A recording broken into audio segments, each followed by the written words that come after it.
Can I jump in there? Because that's exactly my big challenge at the moment. Yes. I am completely connected with well-being. Yes. My grid is one of well-being, but then I can be very chirpy and frisky on my bike, and all of a sudden somebody crosses my way, he rings his bell, I get shocked, I look at him, and then I get this wave of aggression over me. And then I'm thinking later, I manifested this. So my grid is not as stable, or is there? That's what I was trying to ask really before. Is then this older grid still active in my vibration, jumping in, taking over? Why is that happening? And then I got somebody who burglarized my home, stole my iPad, which is my manifestation of abundance, and I love it so much, and I don't have it right now. But then this iPad was iPad 2, and I really wanted the new one. And just before this burglarization happened, I am getting a free new iPad. And then I'm thinking, what am I going to do with this new iPad? Should I sell that? So what I'm trying to tell you is, like, I really wanted this new iPad, but I did not want to get rid of my old iPad by getting burglarized. But what's in my grid that caused this burglarization of my house? Is that maybe my unsafe feeling of my body when I was sick 2 years ago? Is that the old grid of feeling unsafe that manifested itself in my house, which was leaking from the roof, which now has been repaired because so that's all these old grids are still there, and did I not deal with them in a good way, and that's why they're still manifesting? I think that's my question.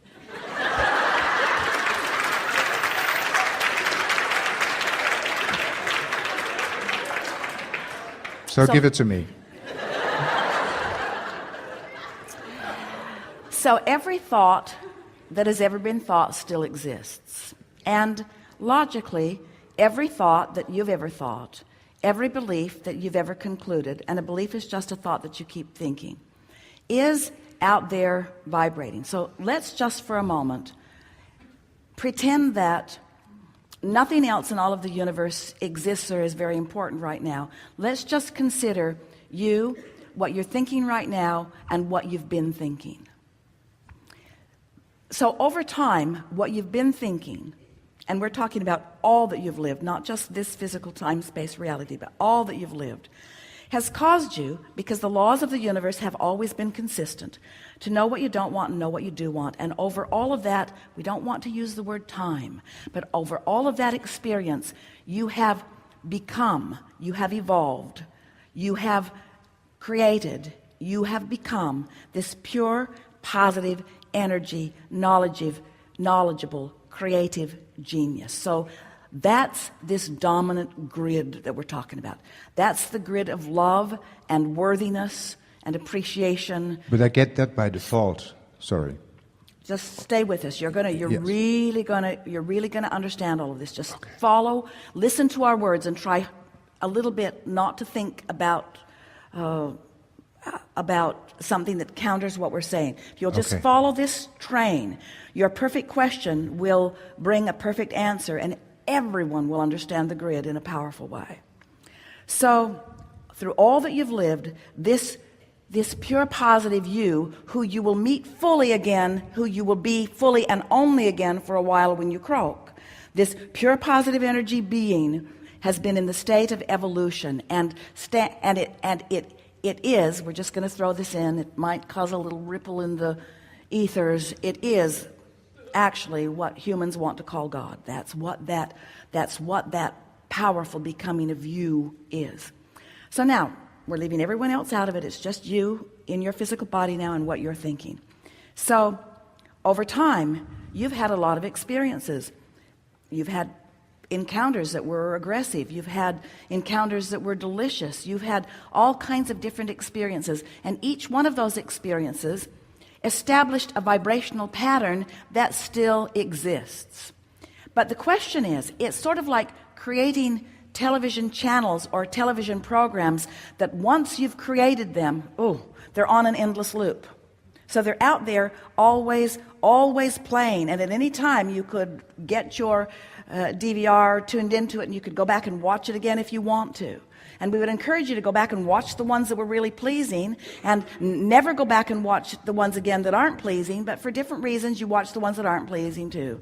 Sometimes you just like the drama of things. But so all of those things that you've ever lived, you have the potential of watching them again. And every time you do, now, so those were individual experiences that you could go back and tune into. Here's this really wonderful programming, which we came to call the vortex, which is sort of like your favorites list. It's where you put everything that you are. It's there in a holding pattern. And the source within you, who has been there with you every step of the way, has been holding the good stuff and holding the good stuff and beaming it to you, giving you this powerful megawatt signal that you can tune into if you want to.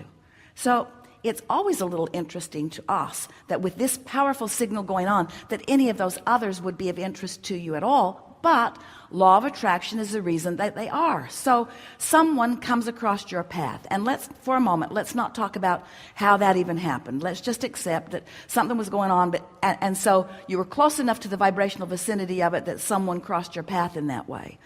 And in your attention to that, it caused an activation of something else that had happened out there, not what was going on in your grid.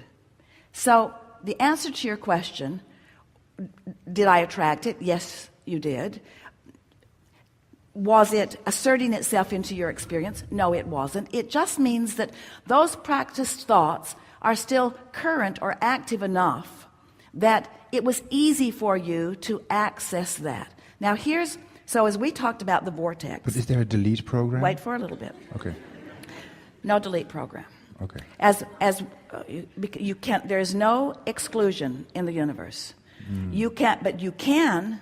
So imagine that everything that you've lived is just this giant hard drive, and it's all there, but you don't know it, and so you're just sort of sloppily pushing buttons, and so things are turning up, and you're saying, oh, don't like that, don't like that, don't like that. And here's Abraham saying, be more deliberate, learn your controls, pay a little more attention to what you're doing.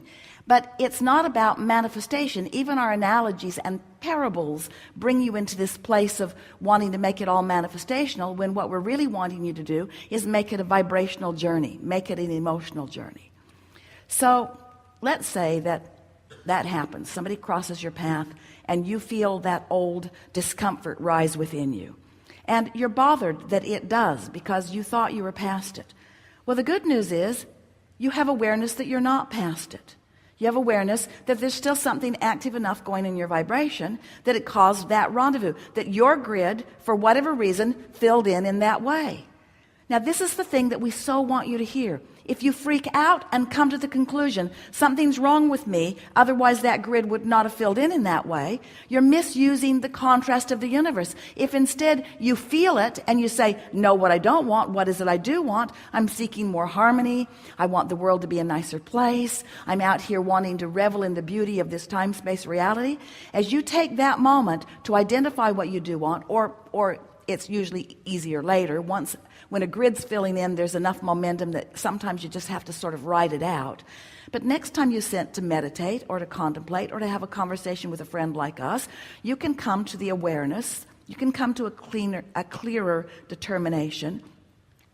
I'm a harmonious being, and that's very likely just a residual of something that was there before, and it's inconsequential, and I like cleaning up my vibration, and I like knowing what's there, and I don't resent everything that I've lived. I appreciate everything that I've lived. That what we want this conversation to do for you, we want it to enhance your appreciation of this glorious grid that life, all life, has caused you to create.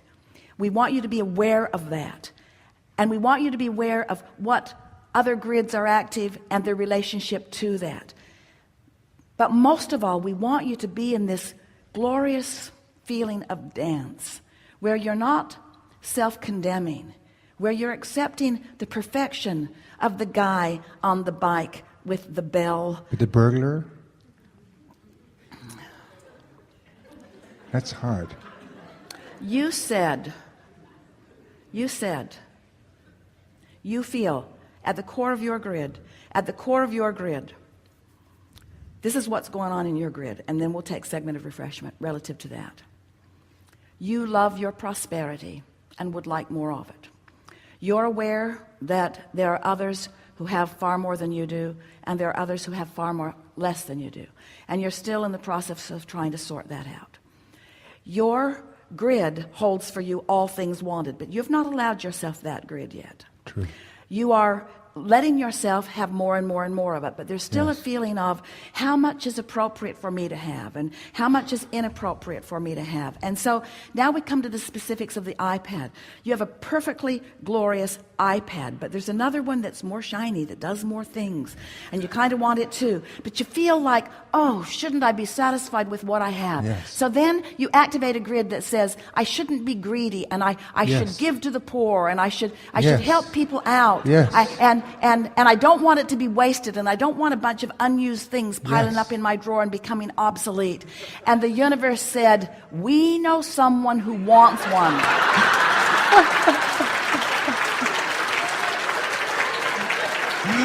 And that's the burglar? Now you've got other grids going on too. You've got this grid about people taking things for nothing. You've got this, in other words, you've got a lot of complicated grids going on out there. Yes. And the universe, law of attraction, has the ability to satisfy everything that you've got going on. Nothing ever comes to you that isn't a perfect vibrational match to the stuff that you've got going on. So now, you have a new experience. Glory be. A new experience which evokes a new iPad. which a new experience which evokes new questions from you, which evoke new answers from you. In other words, did anything really go wrong? No. More important, does anything ever go wrong? Is it ever wrong, or is it all just expanded? Is it more? It's just more. The burglary did not throw me out of my vortex or out of my well-being grid, which was really amazing to myself. It happened. I noticed that somebody went into my house. I focused on the next positive thought. The insurance company paid everything back within 3 days. It was amazing. But it's this mixed vibration of being well and trusting the universe and trusting my insurance company and my own. Well, if we were standing in your physical shoes, what we would take away from all of this, this is the grid that we would practice. Things are always working out for me. Right. Nothing ever goes wrong. Even if I'm burglarized. Even then. But it's strong, you know. Even then. You feel raped. People get into your house, touch your piano. But all is well. All is well. When we come back from segment of refreshment, we'll clean even more up. Good time for it. Thank you. Thank you.